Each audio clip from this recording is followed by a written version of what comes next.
আসলে আমি তো ওই দিন ছিলাম না, কিন্তু আমিও শুনেছি যে ওইটা নাকি কমিটির টিম। একজনকে কৃতিত্ব না দিলেই না, আমার পাশে যিনি দাঁড়িয়ে আছেন সব হার্ডওয়ার্ক আসলে উনিই করেছেন। এই ম্যাচটা আজকে পসিবল হচ্ছে ওনার জন্যেই।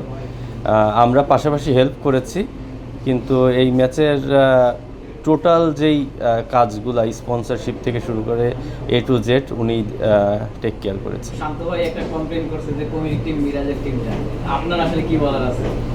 আসলে আমি তো ওই দিন ছিলাম না, কিন্তু আমিও শুনেছি যে ওইটা নাকি কমিটির টিম। না, জাস্ট ফান আসলে। মানে আমরা চেষ্টা করছি যে গতানুগতিক সেই সিরিয়াসনেস থেকে একটু বের হয়ে একটু ফান করে যদি আমরা কিছু করতে পারি, কারণ আসলে আমরা সবসময় এত চাপের মধ্যে থাকি, তো এই ধরনের একটু রিক্রিয়েশন দরকার আছে। আসলে ক্লাবের যে মূল লক্ষ্যটা নিশ্চয়ই এই দেখেন, মূল লক্ষ্য আসলে বলবো না, আমাদের লক্ষ্য তো অনেক, এটা জাস্ট শুরু।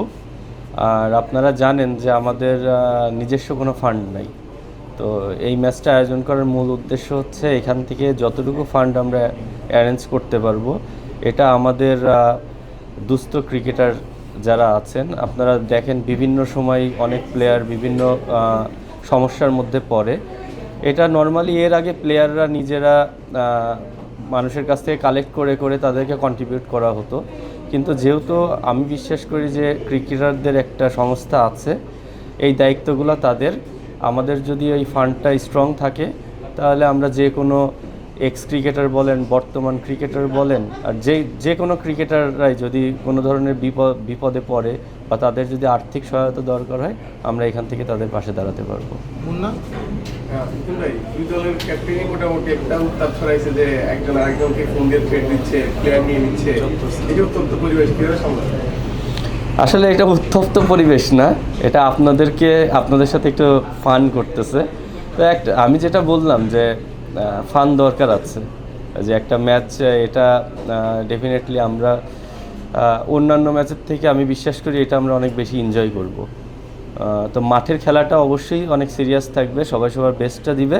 অ্যাট দ্য সেম টাইম আমাদের এনভায়রনমেন্টটা আমরা চেষ্টা করতেছি অনেক ফ্রেন্ডলি রাখার। প্রত্যয় মানে সব মিলে এত বড় একটা আয়োজন পরবর্তীতে কোনো পরিকল্পনা আছে দেখেন, এটা জাস্ট স্টার্ট। আমাদের প্রতিনিয়ত কিছু না কিছু আমাদের পরিকল্পনা থাকবেই। তো একটা কাজ করেই তো থেমে যাওয়া যায় না। আমরা যতদিন আছি ততদিন চেষ্টা করব যে প্রতিনিয়ত এরকম নতুন নতুন কিছু বের করে আমরা সেই কাজগুলো করার। আসলে প্রতি বছর হবে কিনা এখন বলাটা ডিফিকাল্ট, কারণ প্রতি বছর ক্রিকেট বোর্ড আমাদেরকে সাপোর্টটা করবে কিনা সেটাও একটা বিষয় আছে। আমরা তো অবশ্যই করতে চাই, এবং এই ম্যাচটা হলে আমি বিশ্বাস করি প্লেয়াররা আরও বেশি আগ্রহ প্রকাশ করবে, আরও বেশি। আমরা যদি এটা সফলভাবে করতে পারি সম্পন্ন, তখন দেখবেন নেক্সট ইয়ার আরও বড় আকারে করতে পারবো।